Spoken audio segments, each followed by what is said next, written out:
নমস্কার বন্ধুরা, নতুন রেসিপিতে আপনাদের স্বাগত। আজকে আমি আবার একটা অন্যরকম রেসিপি নিয়ে এসেছি। আজকে আমি করে দেখাবো চিংড়ি মাছ দিয়ে থোর ঘন্ট। এই থোর ঘন্ট আমি কিভাবে করব, প্রথম থেকে শেষ পর্যন্ত ভিডিওটা দেখবেন, স্কিপ করবেন না। আর ভিডিও ভালো লাগলে লাইক, শেয়ার, সাবস্ক্রাইব করতে একদমই ভুলবেন না।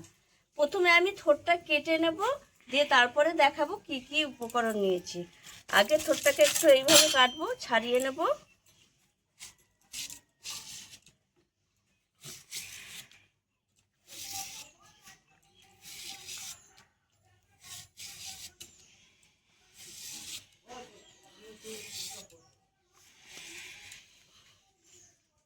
এইভাবে এবার ছাড়িয়ে এইভাবে এরকম নিয়ে এরকম রিং করে নেবো, তাহলে আঁশটা সব আঙুলে জড়িয়ে যাবে। এই দেখুন বন্ধুরা, এইভাবে রিং করে তারপরে আমি ছোট ছোট করে কাটবো। এই দেখুন কতটা আঁশ বেরিয়ে গেল, এইভাবে আঁশটা বেরিয়ে যাবে। এবার আমি ছোট ছোট করে কেটে নেব। শেপটা আপনারা যেরকম খুশি করতে পারবেন, একদম কচি শেপ তো থোর তো। এই দেখুন এই ছোট ছোট করে কেটে নেব, কেটে সরাসরি কড়াই। দেখুন বন্ধুরা, থোরটা কেটে আমি জলে দিয়ে দিয়েছি, এটা ভাপাতে দেবো। আর সরাসরি একবারে কড়াইতেই দিয়ে দিয়েছি। এবার একটু ভাপিয়ে নেব। এর মধ্যে একটু হলুদ গুঁড়ো দিয়ে দেবো, তাহলে কষটা বেরিয়ে যাবে। দিয়ে আমি ঢাকা দিয়ে দেবো, এটা সেদ্ধ অবধি অপেক্ষা করবো। আর এখানে নিয়ে নিয়েছি আমি হলুদ গুঁড়ো, কালো জিরে, জিরের গুঁড়ো, লঙ্কার গুঁড়ো, কাশ্মীরি লঙ্কার গুঁড়ো, সর্ষের তেল, লবণ, আদা বাটা, কাঁচা লঙ্কা আর চিনি। আর চিংড়ি মাছটা আছে। বন্ধুরা, থোরটা একদম সেদ্ধ হয়ে গেছে। আর কচি যেহেতু থোরটা ছিল, ওই জন্য খুব তাড়াতাড়ি সেদ্ধ হয়ে গেছে। এবার আমি জলটা ছেঁকে নেবো থোরে।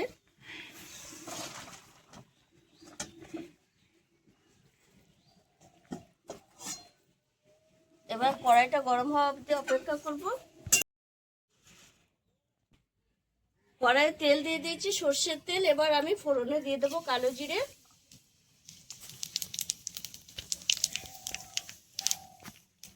এইবার আমি আলুগুলো দিয়ে দেব।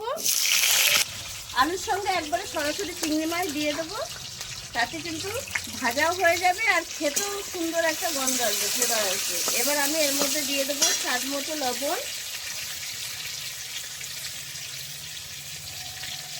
হলুদ গুঁড়ো দিয়ে আলু আর চিংড়ি মাছ একটু ভেজে নেব। আলু আর চিংড়ি মাছ ভালোভাবে ভাজা হয়ে গেছে। এবার আমি দিয়ে দেবো আদা বাটা, জিরের গুঁড়ো, লঙ্কা গুঁড়ো,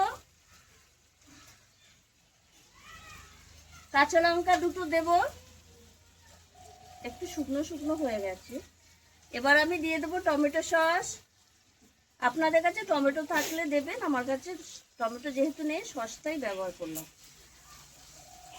আর দিয়ে দেবো এখানে কাশ্মীরি লঙ্কার গুঁড়ো, কালারটা ভালো আসার জন্য দেব। স্বাদ ব্যালেন্সের জন্য চিনি। সব কিছু দিয়ে আলুর সঙ্গে চিংড়ি মাছের সঙ্গে কষিয়ে নেব মশলাটা। চিংড়ি মাছ আলুর সঙ্গে মশলা ভালোভাবে কষানো হয়ে গেছে। এবার আমি ভাপিয়ে রাখা থোরটা দিয়ে দেব। দিয়ে এরকম 1 মিনিট মতো মশলা আলু চিংড়ি মাছের সঙ্গে একটু কষিয়ে নেব। দেখুন বন্ধুরা, 1 মিনিট মতো কষিয়ে নিয়েছি চিংড়ি মাছ আলু মশলার সঙ্গে থোরটা। এবার আমি জল দিয়ে দেব, অল্প করে জলটা দেব। অল্প আছে, এরকম ভালোভাবে সেদ্ধ হয়ে যাবে। আলু থোর তো এমনি সেদ্ধ হয়ে গেছে, আর আলুটা সেদ্ধ হওয়া অবধি অপেক্ষা করব। দেখুন বন্ধুরা, কত সুন্দর হয়েছে থোর ঘন্টটা। হয়ে গেছে, আলুও সেদ্ধ হয়ে গেছে আর থোরও খুব ভালোভাবে সেদ্ধ হয়ে গেছে। রান্নাটা হয়ে গেছে, এবার আমি নামিয়ে দেবো। আর আপনাদের কাছে যদি ঘি থাকে তাহলে একটু নামাবার আগে ঘি দিতে পারেন, কিন্তু আমার কাছে যেহেতু নেই আমি দিলাম না। ঘি না দিয়েও ভালো লাগবে খেতে এটা। দেখুন বন্ধুরা, কত সুন্দর হয়েছে চিংড়ি মাছ দিয়ে থোর ঘন্টটা। আপনারাও এইভাবে একবার থোর চিংড়ি মাছ দিয়ে রান্না করে খাবেন, খুব সুন্দর লাগে, খুব ভালো লাগে। আমি এটা পেঁয়াজ রসুন দিইনি, পেঁয়াজ রসুন ছাড়া বেশি ভালো লাগে।